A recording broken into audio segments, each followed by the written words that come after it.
June 3rd, 2023. Wanted to give you guys an update and share. When you hear me scream, it's because I see a bug. And share some interesting things about my life. So, update, I've had dinner. My dinner was a burger, just a burger, no bread, burger with, um, it's a pre made cheese jalapeno burger, and it's about maybe an inch and a half, 2 inches thick. Um, and I had a baked potato with butter on it. That was, and some homemade cookies. If you guys have a chance, please do yourself a favor and make yourself a batch of homemade cookies. Just a stick of butter, cup of powdered sugar, or you can use regular sugar, and I don't know, about a cup and a half of flour. It's worth it, you guys. The cookie dough by itself is worth it. Um, Bug news update. So I was working on stuff and I looked over to the left. There was a huge bug crawling on the wall. I almost had a heart attack. But being now that I'm learning the consequences of acting out whenever you see a bug, I screamed a little because reflex, but I stayed calm and I got a fly swatter and I hit it. But when I hit it, it just hit the floor. I assumed that I killed it, but I guess I didn't because maybe an hour or two later, I looked up again and now the bug is on my side table. And this is not just a bug, it's a bug the size of my thumb. It's a palmetto bug. And I almost lost it because it was so close. I almost screamed and knocked over everything. But I caught myself, remained calm. I shook it. It hit the floor. It definitely wasn't dead, so I don't know where it went. Hopefully, it didn't go into the recliner. Um, Other news, hypochondriac. And my definition of hypochondriac, or what my understanding of it is that someone who the mere suggestion of something turns into reality for them. So in the background, I had I Survived on, and there was a guy that I guess he lived close to where old slave graveyard was, probably belongs to his family, white guy. But he decided to go out there and clean it. There was a tree that was leaning over it and so forth. So he got a tow truck hook to pull up the tree. He rigged it up in a certain way. Everything went good. But when he unrigged it, the tension pulled around and the tow truck hook, which is about the size of your fist and, like a third of your forearm put together, lodged itself into his throat. He called 911. They thought it was a fishing hook, but it was that. And the way that it swung back and recoiled, it hit his wrist and shattered his wrist first, right? So I haven't been having any of those type of problems. My only problem I'm having now is being fat and depressed and binge eating because I'm depressed and I'm trying to get through this, which is not good. I'd rather when I'm upset to, have whatever on in the background or quickly make some moves in some type of pseudo Scrabble game or something, right? Versus binge eating or just eating. Because I guess when you're doing it, you don't think of it as binge eating. You're just eating whatever you feel the pressure. But what ended up happening was that I noticed when I went to move, I ended up having a sprained wrist on the same side that the man said. I haven't been doing anything to acquire a sprained wrist, right? So that was just really weird, and it's been like that. Now it's starting to go away that I talked about it, but it was like that for like an hour, right? Like really painful. In other news, things that make me start to hate the world a little bit more. So there again, I survived listening to the background. In the background, there was a guy that I guess he held some hostages in a mall by gunpoint. And this is why I want to hear people's story. People demonize people as criminals, and that's it. You don't hear their story. I want to hear people's story. And he's probably on death row somewhere. I want to know who this person is. But he basically went to this mall, shot at 7 people, held them hostage or whatever. But the story behind it was, and he explained that when he was younger, he was 12 years old, his parents sent him to a police camp, right? In the police camp, the police officers were cursing at him and calling him names. He asked to call his parents. They would not let him. The world is a really fucked up place, right? Starting with people in power.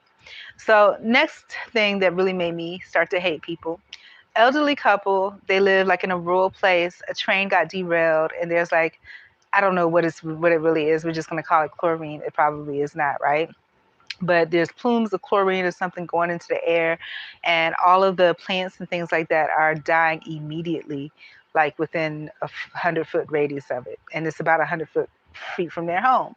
So the wife and him, they're elderly. They start noticing respiratory problems and things like that. He's starting to cough up stuff, and whatever he's coughing up looks like bloody hamburger meat. When he calls 911, first they tell him, if they tell the wife calls, they say, if you can't breathe, get out of the house. But she leaves the house, but she's straight out into this whole chlorine air now, or whatever kind of air it is, right? And so then they tell the 911 lady, then, I guess is getting advisement from someone else. So they tell her to go, she can go back to her house now. She goes back to the house, but there's windows in the house that cannot be closed. They've been stuck or something, right? And so, it's getting worse and worse. By the time he lets the dogs out and tells the dogs to run southwest to run away from it, then the wife is like, honey, the dogs don't know where southwest is, right? So, they're doing the best they can. And so when they get in the house, the 911 lady is trying to help, but she's advising them affirmatively that the police or fire truck is here, and it's now the husband, the wife, and the brother-in-law. The police and fire truck are here. I want you guys to get in the shower to decontaminate yourself. Now, the husband, the elderly husband, knew that that's not what you want to do with chlorine. You're going to burn yourself. But, he knew better than that. But I guess in the fear and whatever, he just did what he was told. And him and his wife ended up getting all kinds of burns, right? They didn't mess with the brother-in-law. So that makes me really mad at people, because these are people in law enforcement. Both of these were situations where law enforcement people really messed up, and it pisses me off. And speaking of that, I can speak of so many different stories that I've seen or heard of over a period of time, or probably just over the last 6 months, right? But that makes me mad, because then what if he decided he wasn't going to follow the instructions? Then they would have some type of reprimand. Oh, he must be crazy because she told him to get in the water or whatever. And then there's people that would know that that's the wrong thing to do. But you know what? They will not acknowledge that it's the wrong thing to do, because they're scared. And this is where the employment issues comes back, because they're scared of the reprimand or the type of backlash that they'll get if they say anything about it. And that could endanger somebody's life. And that's why this employment thing is really bugging me out, because that's how people operate. And that's some of the issues that I have with employment that I was talking about now. What's going on? Oh, please don't let this be a mess. Oh, why did this have to happen? Oh, no. No. But it's happened. I hope I saved this before all this happened. I'm usually pretty good at saving stuff, but I don't know if I did. Let me see if I can just refresh it. Oh my God. Oh my God. Oh my fucking God. Okay, but anyhow, so yeah, and something always happens like when I get close to the end of stuff. No. So let me do a save as just in case. But yeah, and that's the issue that I have with employment. Just because you have a title, authority, or you report to someone with a title and authority, the stuff you're doing, can be harmful. If it's not the right thing, and then you're telling people affirmatively and definitively, like but you don't know. You're going by what someone else is telling you, and that someone else that's telling you these things could just have an ego issue and just want to be right when they're dead wrong in a way that can affect your health and everything. And these are elderly people, and they would have been okay had they not gotten to the shower moments before, because the girl told them from 911 to get the shower to decontaminate when there's chlorine or whatever in the air. And, and they probably just obeyed because they wanted to get out of there, and they thought, well, if they think it's contamination by there, that they might not come to save them, So that's what I hate about people, and that's why I always say trust your instinct. But the way the world is, it just has you moving based on everything that everybody else say. How you eat, when you eat, based on what somebody else say.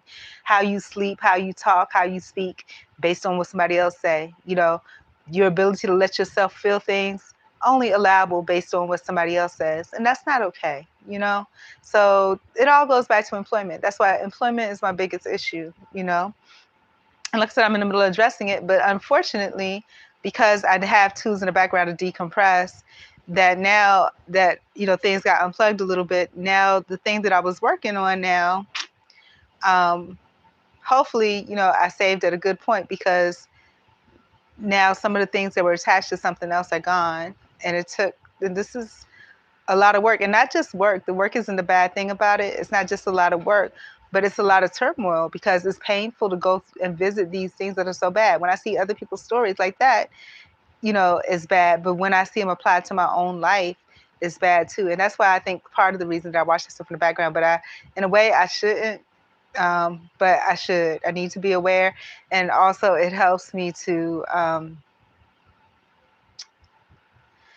It helps me to know that I'm not alone, that this stuff really does happen. Because if it wasn't for TV or social media, I would think that it's just me, that this doesn't happen to anyone else. But it took me to see people that were successful, like Tim DeGhetto's friend, or Shanta Garsu friend, whatever his name is, friend, you know, that everything bad happened to him all at once, you know, all kinds of stuff. And I have that stuff happen to me all the time, you know, all the time. So I'm getting to understand that that's the way life works. And the reason that mine looks a little bit different is because it's the poor version of it. It's the broke version of it, you know, where you see bugs, you know, or where people are making fun of you because of the way you look, you know. And even, you know, my mom didn't raise me like that, because we're going to leave my mom out of it. But yeah, I mean, it's just the legal system is what got me like this. So yeah, I'm really kind of tired of everything, but just wanted to share that. And that's all.